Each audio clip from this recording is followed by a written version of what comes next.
ಎಲ್ರಿಗೂ ನನ್ನ ನಮಸ್ಕಾರ. ಇವತ್ತಿನ ಆಚಾರ ವಿಚಾರವೇ ಸಂಸ್ಕಾರ ಅನ್ನೋದರಲ್ಲಿ ನಾನು ಮುದ್ರೆಗಳಿಂದ ಶಂಖ ಪೂಜೆ ಹೇಗೆ ಮಾಡಬೇಕು ಮತ್ತು ಶಂಖವನ್ನು ಹೇಗೆ ಹಿಡಿಬೇಕು, ನಾದವನ್ನು ಹೇಗೆ ಮಾಡಬೇಕು ಅಂತ ನಿಮ್ಗೆ ತಿಳಿಸ್ಕೊಡ್ತೀನಿ. ಯಾಕೆಂದರೆ ಪೂಜೆ ಮಾಡೋದು ಒಂದು ಕಲೆ, ಒಂದು ಸಂಸ್ಕಾರ. ಇವತ್ತಿನ ದಿವಸ ಏನೋ ಕಾಟಾಚಾರಕ್ಕೆ ಪೂಜೆ ಮಾಡ್ತಾರೆ. ಆ ಸಂಸ್ಕಾರ ಇಲ್ಲದವ್ರ ಪೂಜೆಯೇ ಅಲ್ಲ.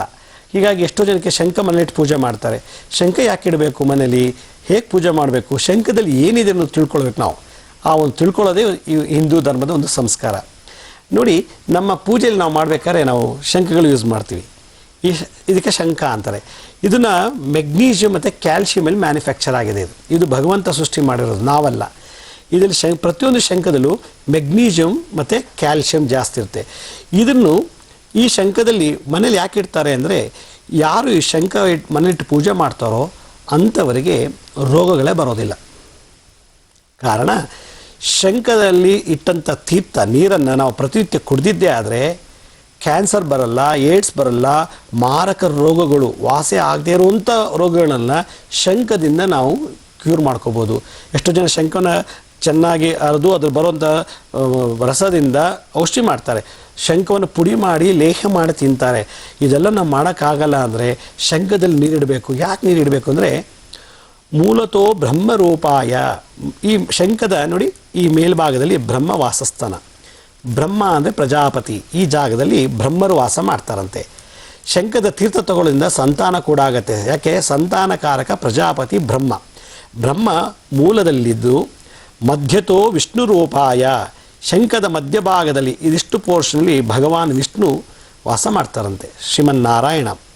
ಅಗ್ರತೋ ಚಂದ್ರರೂಪಾಯ. ಅಗ್ರ ಅಂದರೆ ಈ ತುದಿ ಭಾಗದಲ್ಲಿ ಚಂದ್ರರು ವಾಸ ಮಾಡ್ತಾರಂತೆ. ಚಂದ್ರ ಮನಸ್ಸಿನ ಕಾರಕ. ಮನಸ್ಸು ಶಾಂತವಾಗಿ ಸುಖವಾಗಿರಬೇಕು ಅಂದರೆ ಚಂದ್ರ ಚೆನ್ನಾಗಿರಬೇಕು. ನಮ್ಮ ಜಾತಕದಲ್ಲಿ ಚಂದ್ರ ಏರುಪೇರೋದು ಅಂದರೆ ಹುಚ್ಚುಚ್ಚಂಗಾಡ್ತೀವಿ, ಕೆಟ್ಟ ಮಾತೆಲ್ಲ ಬೈತೀವಿ, ಒಂದು ಕಡೆ ಕೂರಲ್ಲ, ಒಂದು ಕಡೆ ಓದಲ್ಲ, ಒಂದು ಕಡೆ ಬರೆಯೋಲ್ಲ, ಒಂದು ತಿನ್ನೋದಿಲ್ಲ, ಒಂಥರ ಹುಚ್ಚುಚ್ಚಂಗಾಡ್ತೀವಿ ಅಂದರೆ ನಿಮಗೆ ಗೊತ್ತಾಗುತ್ತೆ ಹೇಗಿದೆ ಅಂತ.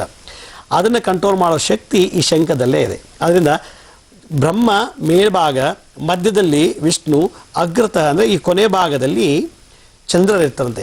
ಇದಕ್ಕೆ ಒಂದು ತೊಟ್ಟು ನೀರು ಹಾಕಿಬಿಟ್ಟು, ಅಂದರೆ ಈ ಶಂಖ ಪೂರ್ತಿ ನೀರನ್ನು ಹಾಕಿ ಇದನ್ನು ಪೂರ್ವಕ್ಕೆ ಮುಖ ಮಾಡಿ, ನೋಡಿ, ಪೂರ್ವಕ್ಕೆ ಮುಖ ಮಾಡಿ ಹೀಗಿಟ್ಟು ಇದ್ರ ಮೇಲೆ ಒಂದು ದಳ ತುಳಸಿಯನ್ನು ಇಟ್ಟುಬಿಟ್ರೆ, ನೋಡಿ ಈ ಭಾಗದಲ್ಲಿ ಒಂದು ದಳ ತುಳಸಿಯನ್ನು ಇಟ್ಟರೆ ಇದರಲ್ಲಿ ಬರುವಂಥ ಒಂದು ಕೆಮಿಕಲ್ ರಿಯಾಕ್ಷನ್. ತುಳಸಿನಲ್ಲಿ ಆ್ಯಂಟಿಬಯೋಟಿಕ್ ಇದೆ, ಆ್ಯಂಟಿ ಬ್ಯಾಕ್ಟೀರಿಯಲ್ ಎಲ್ಲ ಇರುತ್ತೆ. ಈ ಆ್ಯಂಟಿ ಬ್ಯಾಕ್ಟೀರಿಯಲ್ ಎಫೆಕ್ಟನ್ನು, ಪ್ರಾಪರ್ಟೀಸನ್ನು ತುಳಸಿಲಿರೋದ್ರಿಂದ, ಯಾರು ತುಳಸಿ ಪ್ಲಸ್ ವಾಟರ್ ಎರಡು ಕ್ಲೋರೋಫಿಲ್ ಅನ್ನೋ ಪಿಗ್ಮೆಂಟು ತುಳಸಿಲಿರುತ್ತೆ.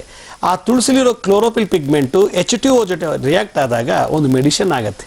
ಜೊತೆಗೆ ಈ ಒಂದು ಶಂಕು ಪೂರ್ತಿ magnesium calcium, H2O plus magnesium plus calcium plus chlorophyll ಇರುವಂಥ ತುಳಸಿಲಿರೋದು ಎಲ್ಲನೂ 4 ಪದಾರ್ಥಗಳು, ಗುಣಗಳು ರಿಯಾಕ್ಟ್ ಆಗಿ ಇದರೊಳಗೆ 1 ಅವರ್ ನೀರಿಟ್ಬಿಟ್ಟು ನಂತರ ಕುಡಿದ್ರೆ ಸಕಲ ರೋಗಗಳು ನಿವಾರಣೆ ಆಗುತ್ತೆ. ಜೊತೆಗೆ ಯಾರು ಈ ಶಂಖವನ್ನು ಮನೇಲಿಟ್ಟು ಪೂಜೆ ಮಾಡ್ತಾರೋ ಆ ವಾಸ್ತುವಿನಲ್ಲಿ ರೋಗನೇ ಬರೋದಿಲ್ಲ. ಶಂಖ ಇನ್ನೊಂದು ಊದುವ ಶಂಖ, ನಾದ ಮಾಡೋ ಶಂಖ. ನಾದ ಮಾಡೋದ್ರಲ್ಲಿ ಬ್ರಹ್ಮ, ವಿಷ್ಣು, ಚಂದ್ರ ಇರ್ತಾರೆ. ಈ ನಾದ ಮಾಡೋ ಶಂಖನು ಕೂಡ ನಾವು ನಾದ ಮಾಡೋದ್ರಿಂದ, ಊದೋದ್ರಿಂದ ಈ ರೀತಿ ಅಸ್ತಮ ರೋಗ ಹೊರಟೋಗುತ್ತೆ. ವಾರಕ್ಕೊಂದು ಸಲ ಯಾರಿಗಾರು ಅಸ್ತಮ ಇದ್ದಂಥವ್ರು ಶಂಖನಾದ ಮಾಡಿದ್ರೆ ಅಸ್ತಮನೆ ಕಂಪ್ಲೀಟಾಗಿ ವಾಸಿ ಆಗುತ್ತೆ. ಹಾಗಾದರೆ ಶಂಖವನ್ನು ಹೇಗೆ ಹಿಡಿಬೇಕು ಅಂದರೆ, ನೋಡಿ, ಇದು ನಮ್ಮ ಅರ್ಧಚಂದ್ರ ಅಂಥೇಳಿ ಈ ಮುದ್ರೆ ಹೆಸರು. ಅರ್ಧಚಂದ್ರವನ್ನು ಹೀಗೆ ಇಟ್ಕೋಬೇಕು. 2 ಕೈಲೂ ಅರ್ಧಚಂದ್ರವನ್ನು ಇಟ್ಕೊಂಡು ನಮ್ಮ ತುಟಿ ಮುಂದುಗಡೆ ಎಂಜಲು ಬರದೇವ್ರ ಹಾಗೆ ಊದಬೇಕು, ನಾದ ಮಾಡಬೇಕು. ಆಗ ಅಸ್ತಮ, ಹಾರ್ಟ್ ಅಟ್ಯಾಕ್ ಆಗಿದ್ರೂ ಕೂಡ ಬ್ಲಾಕ್ ಇದ್ದರೆ ಅದು ಓಪನ್ ಆಗುತ್ತೆ ಶಂಖನಾದದಿಂದ. ಅಷ್ಟು ವಿಶೇಷವಾದದ್ದು. ಈ ಶಂಖವನ್ನು ಯಾರು ಮನೇಲಿಟ್ಟು ಪೂಜೆ ಮಾಡ್ತಾರೋ ಅಥವಾ ಇದು ದರ್ಶನ ಮಾಡ್ತಾರೋ, ಪ್ರತಿನಿತ್ಯ ಬೆಳಗ್ಗೆ ಎದ್ದ ತಕ್ಷಣ ಶಂಖದಿಂದ ನಿತ್ಯ ನೋಡಿ ಈ ರೀತಿ ನಾವು ತೀರ್ಥ ತೊಗೊಳ್ಬೇಕು.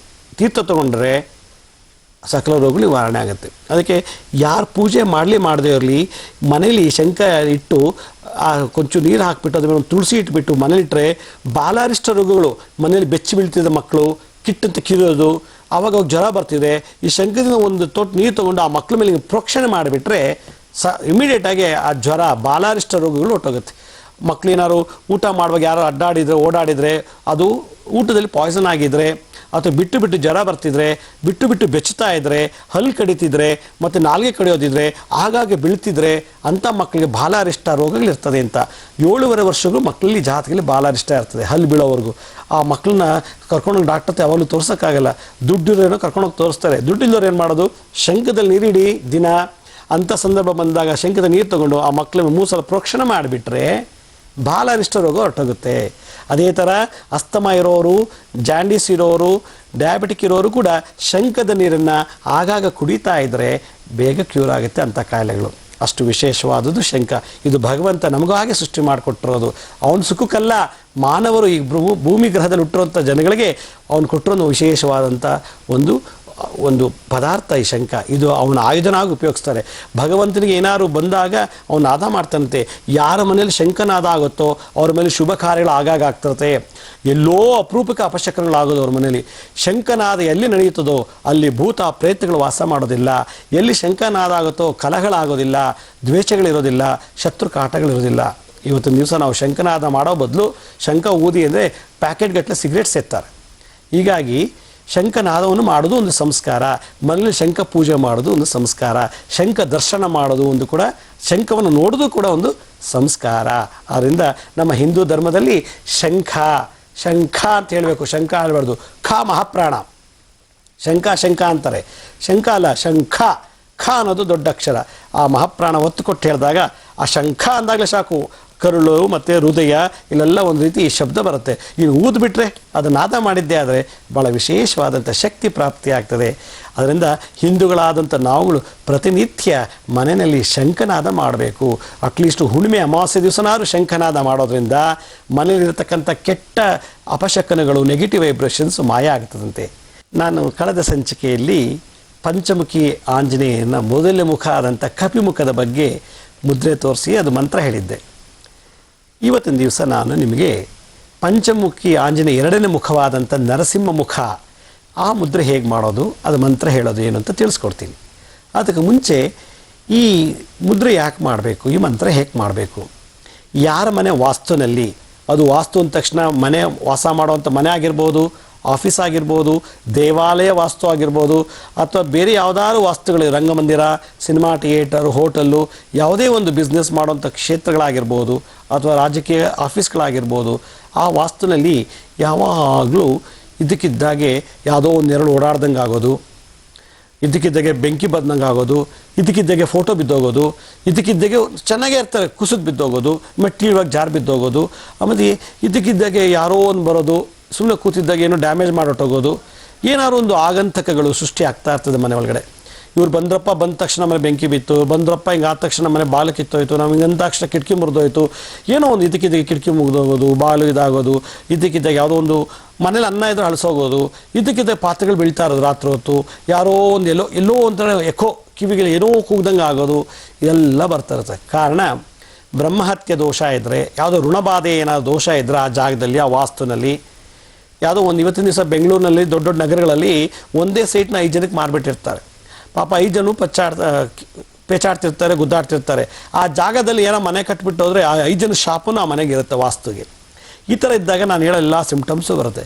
ಕೆಲವರು ಕನಸಲ್ಲಿ ಮಲ್ಕೊಂಡಿದ್ದಾಗ ಈ ಬುಡುಬುಡಿಕೆ ಅಂತಲ್ಲ ಅವ್ರು ಬರ್ತಾರೆ, ಅಥವಾ ಹುಚ್ಚಿ ಥರ ಕೂದೆಲ್ಲ ಬಿಡ್ಕೊಂಡು ಕುರೂಪಿಯಾದ ಹೆಂಗಸು ಕನಸಲ್ಲಿ ಕಾಣ್ತಾಳೆ, ಇಲ್ಲೋ ಒಂದು ಅಂಗವಿಕಲಿತ ಮಗು ಕಣ್ಣು ಕಾಣ್ತಾ ಇರ್ತದೆ. ಈ ಥರ ದೋಷ ಇದ್ದರೆ ಭೂತ, ಪ್ರೇತ ಮತ್ತು ಬ್ರಹ್ಮರಾಕ್ಷಸ, ಯಾವುದೊಬ್ಬ ಬ್ರಾಹ್ಮಣ ಬರೋದು, ಕೈ ಚಾಚಿ ನಿಂತ್ಕೊಳ್ಳೋದು, ನಾನು ಹಣ ತೊಗೊಂಡಿದ್ದೆ ವಾಪಸ್ ಕೊಡು, ಋಣಬಾಧೆ ಇದ್ದರೆ, ಬ್ರಹ್ಮಹತ್ಯಾ ದೋಷಗಳಿದ್ದರೆ, ಯಾರು ಬ್ರಾಹ್ಮಣನ ಸಾಯಿಸಿದರೆ, ಆ ಥರ ದೋಷಗಳು ನಮ್ಮಲ್ಲಿ ಏನಾದ್ರು ಪೂರ್ವಜನ್ಮ ಜಾತಕದಲ್ಲಿದ್ದರೆ, ಅಥವಾ ಆ ವಾಸ್ತುನಲ್ಲಿ ಯಾರಾದರೂ ಬ್ರಾಹ್ಮಣನ ಹತ್ಯೆ ಆಗಿದ್ದರೆ, ನೀವು ಕಟ್ಟಿರುವಂಥ ಮನೆಯಲ್ಲೇ ಅಥವಾ ಕಟ್ಟೋಕ್ಕೆ ಮುಂಚೆ ಆ ಜಾಗದಲ್ಲಿ ಯಾರು ಆ ರೀತಿ ಸತ್ತಿದ್ರೆ ಆ ವಾಸ್ತುಗೆ ಆ ದೋಷ ಅಂಟ್ಕೊಂಡಿರುತ್ತೆ. ಹಾಗಂದ್ಬಿಟ್ಟು ನಾವು ಮನೆ ಖಾಲಿ ಮಾಡ್ಕೊಳೋಕ್ಕಾಗಲ್ಲ. ಯಾಕಂದ್ರೆ ನಮ್ಗೆ ಇರೋದೇ ಆ ಜಾಗ, ಇರೋದೇ ಆ ಒಂದು ಮನೆ.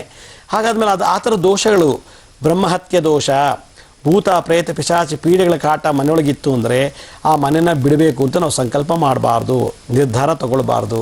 ಹಾಗಾದ್ರೆ ಏನು ದೋಷ ಇದೆಯೋ ಅದಕ್ಕೆ ಪರಿಹಾರ ಏನಿದೆ ಅಂದರೆ ಮುದ್ರಾಶಾಸ್ತ್ರದಲ್ಲಿ ಅದಕ್ಕೊಂದು ಮಂತ್ರ ಇದೆ. ಯಾರನ್ನು ಮಂತ್ರ ಮಾಡಬೇಕು, ಯಾರನ್ನು ಧ್ಯಾನ ಮಾಡಬೇಕು ಅಂದರೆ ಪಂಚಮುಖಿ ಆಂಜನೇಯನ ಎರಡನೇ ಮುಖವಾದಂಥ ನರಸಿಂಹರ ಧ್ಯಾನ ಮಾಡಬೇಕು. ಹಾಗಾದರೆ ಆ ನರಸಿಂಹರ ಧ್ಯಾನ ಮಾಡೋದ್ರಿಂದ ಇದೆಲ್ಲ ದೋಷ ಹೋಗುತ್ತಾ? ಖಂಡಿತ ಹೋಗುತ್ತೆ. ನೀವು ಜ್ಯೋತಿಷ್ಯ ಹತ್ರ ಹೋಗ್ಬೋದು ಅಥವಾ ವಾಸ್ತು ಶಾಸ್ತ್ರ ಹೇಳುವಂತ ಹೋಗ್ಬಿಟ್ಟು ನಮ್ಮಲ್ಲಿ ಹಿಂಗೆ ಆಗ್ತಿದೆ, ಈ ಮನೆಗೆ ಬಂದ ಮೇಲಿಂದ ನಮಗೆ ದುಡ್ಡೇ ಉಳಿತಿಲ್ಲ. 100 ರೂಪಾಯಿ ಬಂದರೆ 10,000 ರೂಪಾಯಿ ಖರ್ಚಿರುತ್ತೆ, 10 ರೂಪಾಯಿ ಆದಾಯ ಬಂದರೆ 100 ರೂಪಾಯಿ ಖರ್ಚಿರುತ್ತೆ, 1 ಲಕ್ಷ ಆದಾಯ ಬಂದರೆ 10 ಲಕ್ಷ ಖರ್ಚಿರುತ್ತೆ. ಬರೀ ಖರ್ಚು ಖರ್ಚು ಖರ್ಚು ಖರ್ಚು. ಮನೇಲೆಲ್ಲ ಇದ್ದಕ್ಕಿದ್ದಾಗೆ ಆಕ್ಸಿಡೆಂಟ್ಸ್ ಆಗೋದು, ಮತ್ತು ಬೆಚ್ಚಿ ಬೀಳುವಂಥದ್ದು, ಮನೇಲಿ ಅಪಶಕುನಗಳಾಗ್ತಿರೋದು, ಇದೆಲ್ಲ ಸಿಂಪ್ಟಮ್ಸು ನಿಮ್ಮ ಜಾತಕದಲ್ಲಿ ನೋಡಿದಾಗ ಈ ಥರ ದೋಷಗಳೇ ಇರೋದಿಲ್ಲ. ನಿಮ್ಮ ಜಾತಕದಲ್ಲಿ ಗಜಕೇಶ್ವರಿ ಯೋಗ ನಡೀತಾ ಇದೆ, ರಾಜಯೋಗ ಇದೆ, ಆದರೆ ಮನೇಲಿ ನೋಡಿದ್ರೆ ಹಿಂಗಾಗ್ತಿದೆ, ಆಫೀಸಲ್ಲಿ ನೋಡಿದ್ರೆ ಈ ಥರ ಆಗ್ತಿದೆ, ಪ್ರಮೋಷನ್ ಸಿಗೋದಿಲ್ಲ, ಮತ್ತು ಇದಕ್ಕಿದ್ದಾಗೆ ಆಫೀಸಲ್ಲಿ ಬಿದ್ದು ಹೋಗೋದು, ಇದಕ್ಕಿದ್ದಾಗೆ ಹೋಗ್ತಿದ್ದಂಗೆ ಏನೋ ನಮ್ಮ ಪಾಡು ನಾವು ಆಕ್ಸಿಡೆಂಟ್ ಮಾಡ್ಕೊಂಬಿಡೋದು, ಇದೆಲ್ಲ ಭೂತ ಪ್ರೇತಗಳ ಚೇಷ್ಟೆಗಳು. ಈ ಥರ ಚೇಷ್ಟೆಗಳಿದ್ದಂಥ ಸಮಯದಲ್ಲಿ ನಾವು ಜಾತಕನ ಬೈಕೊಳ್ತೀವಿ, ಅಲ್ಲಿ ನಮ್ಮ ಕರ್ಮನ ಬೈಕೊಳ್ತೀವಿ. ಕೆಲವು ಟೈಮ್ ನನ್ನ ಪ್ರಾರಬ್ಧ ಕರ್ಮನೂ ಇರ್ತದೆ, ಜೊತೆಗೆ ಜಾತಕದಲ್ಲೂ ದೋಷ ಇರುತ್ತೆ. ಇದಲ್ಲದೆ ನಾವು ವಾಸ ಮಾಡೋ ಸ್ಥಳದಲ್ಲೂ ಕೂಡ ಏನೋ ನೆಗೆಟಿವ್ ವೈಬ್ರೇಷನ್ಸ್ ಇದ್ದರೆ ಅದನ್ನು ಸರಾಗವಾಗಿ ತೆಗೆದು ಹಾಕೋದು ಹೇಗೆ, ಭಾಳ ವಿಶೇಷವಾದಂಥ ಒಂದು ಸಮಸ್ಯೆ ಬಂದು ಸಿಕ್ಕಾಕೊಂಡ್ಬಿಟ್ಟಿರ್ತೀವಿ ನಾವು. ಮಕ್ಕಳು ಇದ್ದಕ್ಕಿದ್ದಾಗೆ ಬಿದ್ದುಬಿಟ್ಟು ಕೈಯೋ ಕಾಲ ಮುರ್ಕೊಂಡ್ಬಿಡ್ತಾರೆ ಕೆಲವು ಮನೆಗಳಲ್ಲಿ. ಆ ಮನೇಲಿ ಚೆನ್ನಾಗಿದ್ವಿ, ಮನೆಗೆ ಬಂದಾಗಲೇ ನಮಗೆಲ್ಲ ಆರೋಗ್ಯ ಚೆನ್ನಾಗಿದೆ, ಅಂಗವಿಕಲತೆ ಸಿಕ್ಕಾಬಟ್ಟೆ ಏನೋ ಭಯ, ಇದಕ್ಕಿದ್ದಾಗೆ ದೂಡ. ಮನೇಲಿ ಆ ಮನೇಲಿದ್ದಾಗ ಮಗನೂ ಮಗಳು ಚೆನ್ನಾಗಿರಿ, ಮನೆ ಬಂದ ತಕ್ಷಣ ಹುಚ್ಚುಚ್ಚಂಗೆ ಆಡ್ತಾರೆ, ಮೆಂಟಲ್ ಥರ ಆಡ್ತಾರೆ ಅಂತ ಹೇಳ್ತಾರಲ್ಲ ಆ ಥರ. ಇದಕ್ಕಿದ್ದಾಗೆ ತಲೆಲ್ಲ ಕೆದರ್ಕೊಂಡು, ಮೈಯೆಲ್ಲ ಪರ್ಚ್ಕೊಂಡು, ಬಟ್ಟೆ ಎಲ್ಲ ಹಾಕೊಳ್ದೇ ಸಿಕ್ಕಿದ್ದೆಲ್ಲ ಬಿಸಾಡಿ ಹುಚ್ಚುಚ್ಚಂಗೆ ಕೂಗಾಡೋದು, ಇದೆಲ್ಲ ಕೆಲವು ಕಡೆ ಮನೇಲಿ ನಡೀತಾ ಇರ್ತದೆ. ಇದು ಆ ವಾಸ್ತುನಲ್ಲಿರ್ತಕ್ಕಂಥ ದೋಷ. ಹಾಗಿದ್ಮೇಲೆ ಆ ಮನೆ ಖಾಲಿ ಮಾಡ್ಕೊಂಡು ಹೋಗೋದು ಚಿಂತನೆ ಮಾಡಬಾರ್ದು. ಇಲ್ಲ ಬೇರೆಯವ್ರು ಏನೋ ಹೇಳೋದು ಅಂತೇಳಿ ಅದು ಹೊಡೆದಾಕ್ಬಿಟ್ಟು ಸರಿಪಡಿಸೋಕ್ಕೂ ಹೋಗಬಾರ್ದು. ಇರೋದರಲ್ಲೇ ಚೊಕ್ಕಟವಾಗಿ ಸರಿಯಾಗಿ ನಮ್ಮಲ್ಲಿರತಕ್ಕಂಥ ಆ ದೋಷವನ್ನು ತಿದ್ದುಕೊಂಡು ನಾವು ಅದನ್ನು ಹೇಗೆ ಜೀವನ ನಡೆಸಬೇಕು ಅನ್ನೋದೇ ಒಂದು ನಿಜವಾದಂಥ ಕಲೆ. ಈ ಥರ ಒಂದು ಸಿಂಪ್ಟಮ್ಸು ನಾನು ಹೇಳಿದ್ದು ಸಿಂಪ್ಟಮ್ಸ್ ನಿಮ್ಮ ಮನೇಲಿ ಏನೋ ನಡೀತಿದ್ರೆ ಅಥವಾ ನಿಮ್ಗೆ ಆ ರೀತಿ ಅನುಭವ ಆಗ್ತಿದ್ರೆ, ಇದಕ್ಕಿದ್ದಾಗ ಮೇಲೆ ಬೆಂಕಿ ಬಿದ್ದಂಗೆ ಆಗುತ್ತೆ, ಯಾರೋ ಬುಡುಕೈಯ ಬಂದು ಎಬ್ಬಿಸ್ತಾನೆ, ಎಲ್ಲೋ ಒಂದು ರೀತಿ ಎಕೋ ಬರೋಂಗೆ ಆಗೋದು, ಇದಕ್ಕಿದ್ದಾಗ ಕುರೂಪಿಯಾದ ಹೆಂಗ್ಸು ಕಪ್ಪು ಹೆಂಗ್ಸ್ ಬರೋದು, ಅಥವಾ ನಿಮ್ಮಲ್ಲೇ ಯಾರೋ ಸತ್ತಿರೋರು ಆವಾಗ ಬಂದು ನಿಮ್ಮ ಕನಸಲ್ಲಿ ದರ್ಶನ ಕೊಡ್ತಿರೋದು, ನಿಮ್ಮ ಹಿರಿಯರೇ ಯಾರೋ ಸತ್ತಿದ್ರೆ ನಿಮ್ಮ ಪ್ರೀತಿ ಇರೋವಂಥವ್ರು ಅಥವಾ ನೀವು ಅವ್ರ ಜೊತೆ ಸಾಲ ಮಾಡಿದ್ರು ಅಥವಾ ಅವ್ರ ಋಣ ಏನೋ ಬಾಧೆ ಇದ್ದರೆ, ಈ ಥರ ಏನಾದರೂ ಅವರು ಮಧ್ಯರಾತ್ರಿಲಿ ಅಥವಾ ಬೆಳಗಿನ ಜಾವ ಅಥವಾ ಹುಣ್ಣಿಮೆ ಅಮಾವಾಸ್ಯೆಯಲ್ಲಿ ನಿಮಗೆ ಕನಸಲ್ಲಿ ದರ್ಶನ ಕೊಡ್ತಿರ್ತಾರೆ. ಈ ಪ್ರೇತ ಬಾಧ, ಭೂತ ಪ್ರೇತ ಈ ಪಿಶಾಚಿಗಳ ಚೇಷ್ಟೆಗಳೇನಿದ್ದಾಗ ಆ ಪಂಚಮುಖಿ ಆಂಜನೇಯನ 2ನೇ ಮುಖವಾದಂಥ ನರಸಿಂಹನನ್ನು ಧ್ಯಾನ ಮಾಡಬೇಕು. ಆ ನರಸಿಂಹನ ಧ್ಯಾನ ಮಾಡಿದ್ದೆ ಆದರೆ ಮನೇಲಿರತಕ್ಕಂಥ ಭೂತ ಪ್ರೇತಗಳ ಸೋಂಕು ಹೋಗುತ್ತೆ. ಮಾಟ ಮಂತ್ರನೂ ಕೂಡ ಇದನ್ನು ನಿವಾರಣೆ ಮಾಡ್ಬೋದು. ಮಾಟ ಮಂತ್ರಕ್ಕೆ ಸಪ್ರೇಟಾಗಿ ಬೇರೆ ಮಂತ್ರಗಳಿವೆ, ಬೇರೆ ಮುದ್ರೆಗಳಿವೆ. ಅದು ವಾಸ್ತುಗೆ ಸಂಬಂಧಪಟ್ಟಂಥ ಈ ಒಂದು ಸಂಚಿಕೆಯಲ್ಲಿ ನಾನು ಈ ಪಂಚಮುಖಿ ಮಂತ್ರವನ್ನು ಮುದ್ರೆಯನ್ನು ನೀವು ಪ್ರತಿನಿತ್ಯ ನೀವು ಮಾಡಿದ್ದೇ ಆದರೆ ಭೂತ ಪ್ರೇತ ಪಿಶಾಚಿ ಬ್ರಹ್ಮಹತ್ಯಾ ದೋಷಗಳೆಲ್ಲ ನಿವಾರಣೆ ಆಗುತ್ತೆ. ಆ ಒಂದು ಶಕ್ತಿ ಆಂಜನೇಯಲ್ಲೇ ಇರೋದು. ಆ ಶಕ್ತಿ ಏಕೆಂದರೆ ಆ ಆಂಜನೇಯ ಇವತ್ತು ಚಿರಂಜೀವಿ, ಆಂಜನೇಯ ಸಾವೇ ಇಲ್ಲ. ಇವತ್ತು ಕೂಡ ಜಗತ್ತಿನಲ್ಲಿ ಗಣಪತಿ ಮತ್ತು ಆಂಜನೇಯ ಇವರಿಬ್ಬರು ಕೂಡ ಸ್ಥಿರ ದೇವತೆಗಳು ಅಂತ ಕರೀತಾರೆ.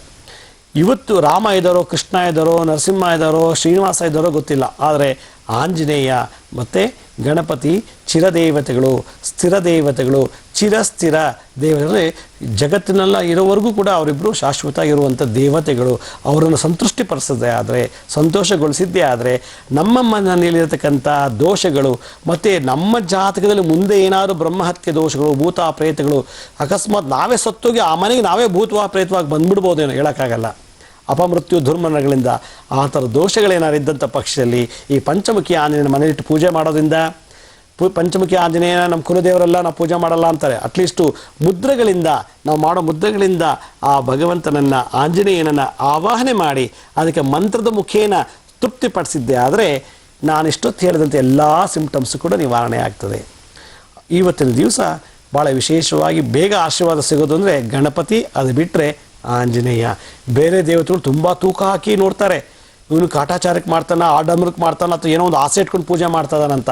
ಆದರೆ ಆಂಜನೇಯ ವೈರಾಗ್ಯ ಪುರುಷ, ಗಣಪತಿ ಎಲ್ಲವನ್ನೂ ಬಿಟ್ಟು ನಿಂತಿರುವಂಥ ಮಹಾನ್ ದೇವ. ಅವನಿಗೆ ಸಕಲವೂ ಅವನಲ್ಲೇ ಇರೋದ್ರಿಂದ ಸಕಲ ವಿದ್ಯೆಗಳು, ಸಕಲ ವಿಘ್ನ ನಿವಾರಕನೂ ಆದ್ದರಿಂದ ಅವನಿಗೆ ಯಾವುದೇ ರೀತಿಯ ಆಸೆ ಆಕಾಂಕ್ಷೆಗಳಿಲ್ಲ. ಧರ್ಮ ನೋಡಲ್ಲ, ಜಾತಿ ನೋಡಲ್ಲ. ಆಂಜನೇಯನೂ ಅಷ್ಟೇ. ಆಂಜನೇಯ ಒಂದು ಸಾಧಾರಣವಾದೊಂದು ಕಪಿ.